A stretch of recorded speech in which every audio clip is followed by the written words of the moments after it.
Кампањата за Скопје во полнек. Кандидатите за градоначалници и денеска ги представија своите проекти кои би ги спровеле доколку граѓаните им ја дадат поддршката. Кандидатот на ВМРО ДПМН Орце Ѓорѓиевски најави неколку нови сообраќајни решенија, како и нов кружен тек во Ѓорче Петров, кој дополнително би го растоварил метежот од автомобили во овој дел од градот.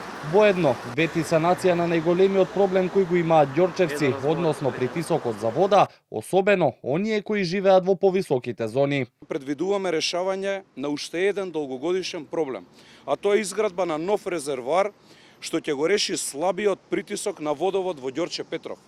Со изградбата на нов резервоар и пумпна станица на Оризарски рид ќе обезбедиме стабилно и сигурно водоснабдување, што ќе биде решение што ќе служи за генерациите кои доаѓаат. Еден од клучните приоритети на кандидатката на СДСМ Шукова е образованието, кој денеска го представи носителката на нејзината советничка листа за град Скопје Катерина Цаневска. Тимот на кандидатката за прв човек на Скопје на денот на наставниците најавува нова гимназија во општина Аеродром, како и реновирање и опремување на постојната училишна инфраструктура.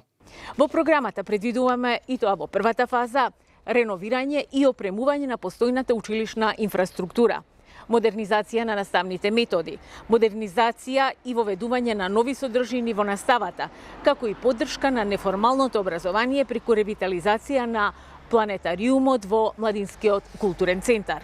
Кандидатот на Левица Мециновиќ продолжува со својата кампања на терен, а утринава исто така и тој беше во Ѓорче Петров, од каде порача дека очекува влез во втор круг во трката за Скопје. Посочи што ќе биде главниот фокус во неговиот мандат, воедно кажа дека ќе го запре приватизирањето на јавните претпријатија, кои, како што кажа, неговите против кандидати го подготвуваат. Скопските активисти се одсабајле до навечер на улици. И тоа што се чувствува е дека влегуваме во втор круг. Да подсетиме повторно, ние имаме неколку главни приоритети за следниот мандат, а тоа е јавниот превоз, негово целосно санирање и нудење на алтернативен превоз, потоа и борба против загадувањето на воздухот на многу фронтови, крајно чистење на градот преку зајакнување на претпријатијата. Кандидатот за градоначалник на искуство за успех Александар Трајановски пак денешната агенда ја посвети на ГТЦ, кој спасот за овој трговски центар ја гледа во неговата пренамена, бидејќи првичната намена, вели, е веќе надмината. Предвидуваме една практична пренамена на овој објект со кој што би го превземале како град Скопје и овде би бил домот на